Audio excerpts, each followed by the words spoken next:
Yesu.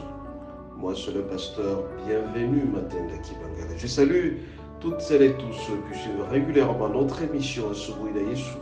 Et vous souhaitez de très bonnes conditions d'écoute à Souboïda Yesu, qui signifie dans l'une de nos 4 langues nationales, le matin avec Jésus.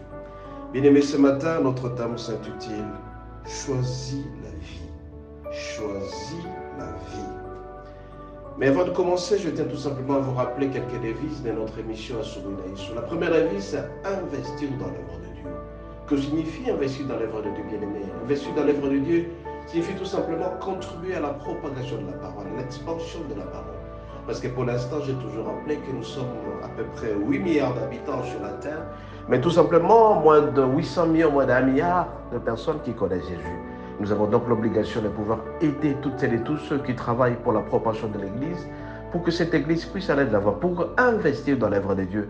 Si tu as les moyens, mon bien-aimé, que tu vois l'Église dans laquelle tu vis, l'Église dans laquelle tu fréquentes, mon bien-aimé, cette Église manque de chaises, manque de micros, manque de ceci, manque de cela, pour que la parole de Dieu puisse aller de l'avant, il faut contribuer largement.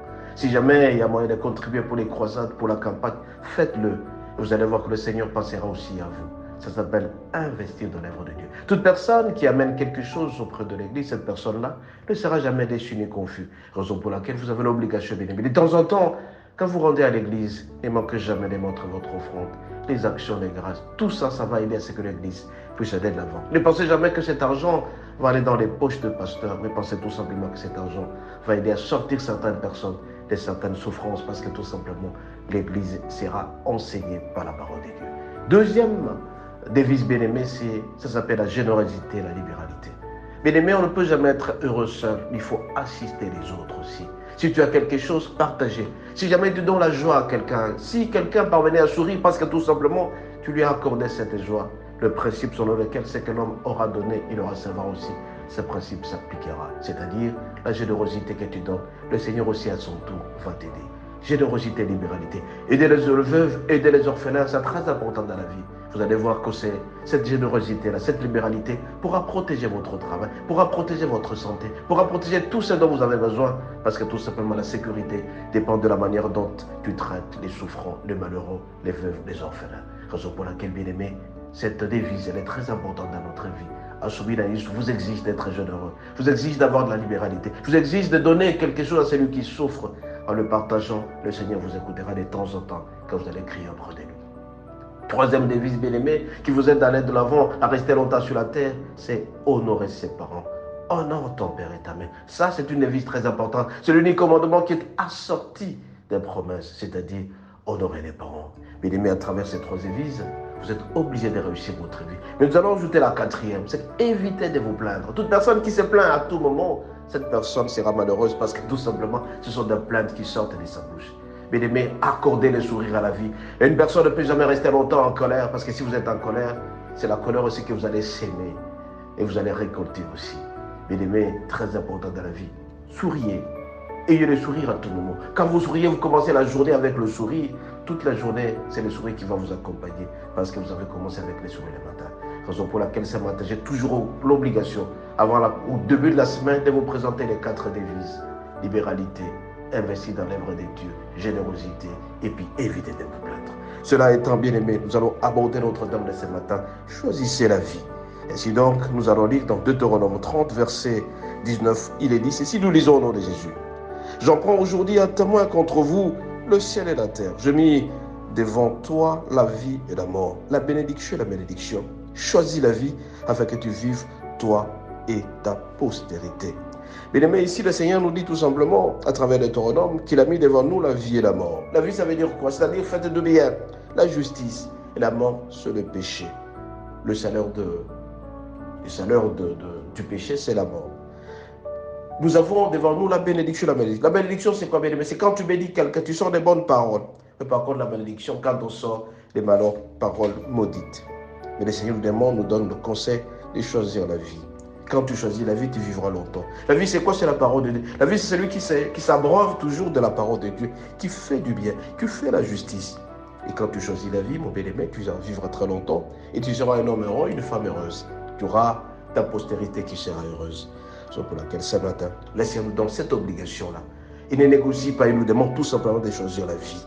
et non la mort. Celui qui choisit la mort, c'est lui qui choisit les insultes, il choisit la colère, il choisit à tout moment le péché. Quelqu'un qui commet le péché régulièrement, mon bien-aimé, c'est sa mort. Il s'approche de la mort. Par contre, celui qui fait du bien, qui écoute la parole de Dieu, qui fait à ce que le Seigneur lui demande, qui pratique la parole de Dieu, il choisit la vie, il choisit l'esprit. Et l'esprit, on le trouve tout simplement à travers l'inspiration de la parole. Écoutez, méditez la parole, luttez juste alors que vous allez réussir, alors que vous aurez du succès dans tout ce que vous allez chercher. Et cela, c'est à travers la parole de Dieu. Bien-aimés, ce matin, je ne saurais pas être long. Tout simplement, je vais vous dire que le Seigneur a mis devant vous la vie et la mort, mais il nous conseille de choisir la vie. Cette vie se trouve à travers la parole de Dieu. La vie se trouve en Jésus. La vie se trouve dans sa parole. C'est lui qui choisit Jésus. C'est lui qui accepte Christ comme étant Seigneur et Sauveur. Celui-là a choisi la vie. Il pratique la vie. Il pratique le bien. Il pratique la justice. Il pratique tout ce que le Seigneur lui demande. Il sera béni. Mais par contre, quand on choisit la mort, c'est-à-dire qu'on ne veut pas du Seigneur, on commet les péchés. Et quand on commet les péchés, la mort, le salaire du péché, c'est la mort. Il nous demande aussi de choisir la bénédiction. La bénédiction, tu dois bénir quelqu'un. Celui qui se trouve à côté de toi, tu dois le bénir. Aime ton prochain, aime ton Dieu. Quand tu aimes ton prochain, tu le bénis. Quand tu hais ton prochain, c'est la malédiction. Quand tu n'aimes pas ton prochain, c'est que tu le maudis. Si le Seigneur nous demande de choisir la vie pour que nous puissions vivre longtemps, nous et notre postérité. Ce matin donc, bien-aimé, le Seigneur nous dit, j'en prends aujourd'hui un témoin contre vous, le ciel et la terre. J'ai mis devant toi la vie et la mort, la bénédiction et la malédiction. Mais je te demande de choisir la vie. Je te demande de choisir la bénédiction afin que tu vives toi et ta famille. Tu vas vivre longtemps, ça, si jamais tu aimes Dieu. Tu dois aimer le Seigneur. Ta priorité numéro 1, c'est l'amour du Seigneur. Priorité numéro 2, l'amour de ses parents. Priorité numéro 3, fuir le péché. Et quand tu fuis le péché, mon bien-aimé, tu maintiens la relation avec tes voisins. Tu maintiens la relation avec tes prochains. Ce sont tes prochains seuls qui pourront t'aider à aller de l'avant et tu vas réussir complètement ta vie. Bien-aimé, ce matin, je ne saurais pas être très long. Tout simplement, je vous donne la sève du matin. Je vous demanderai en commençant cette semaine de choisir la vie et de l'amour. La vie, c'est-à-dire la paix. La vie, c'est-à-dire l'amour auprès des prochains. La vie, c'est-à-dire faire du bien. Et quand tu fais du bien, mon bien-aimé, ne choisissez jamais avec des accusations. Il y a des gens qui sont méchants, très méchants. Et quand ils se réveillent au courant de la semaine, c'est pour faire du mal aux gens. Cette semaine, je ferai ceci. Mais mon bien-aimé, tu penses que le monde t'appartient? Tu ne le feras pas plus de 150 ans. Tu partiras toi aussi. Si tu cherches à faire du mal à quelqu'un, c'est toi qui concoctes le mal pour faire du mal à quelqu'un. Tu penses que tu seras un homme heureux quand tu verras l'autre en train de souffrir. Tu te trompes. Tu vas mourir toi aussi et tu vas regretter. Je te conseille de ne jamais souhaiter le mal à quelqu'un. Quand tu vas au travail, tu ne souhaites jamais le bien aux autres. Tu souhaites tout simplement que les autres tombent. Tu cherches la malédiction des autres. Sois sûr et certain que cette malédiction te reviendra parce que tu souhaites la mort des autres. Je te conseille, mon bien-aimé, de ne jamais méditer le mal contre quelqu'un. Quand tu médites le mal contre quelqu'un, tu finiras très mal. Tu seras écrasé. Le Seigneur ne pourra jamais te laisser impuni. Tu seras frappé parce que tu es très méchant. Tu concoctes le mal en début de semaine. Au lieu de penser comment les autres vont vivre heureux, tu es là dans le bureau pour concevoir de mauvais projets. Mon bien-aimé, sois sûr et certain que tu seras frappé. Je ne te souhaite pas le mal, mais je te dis tout simplement que si tu continues comme ça, tu ne feras pas long feu. C'est toi le grand accusateur. C'est toi qui parles toujours du mal aux autres. Mais comment tu peux faire ça? Si tu le fais, mon bien-aimé, tu cherches la malédiction et tu seras maudit. Ce matin, je te demande tout simplement de choisir la vie et non la mort. De choisir la bénédiction et non la malédiction.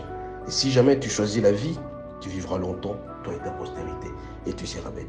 Soyez bénis, et à la prochaine. Je rappelle notre numéro de téléphone, plus 243 81 32 11 705. Si vous avez aimé, likez, transférez aux autres, et vous serez bénis. Bonne journée, bonne semaine, soyez bénis. Ciao, ciao.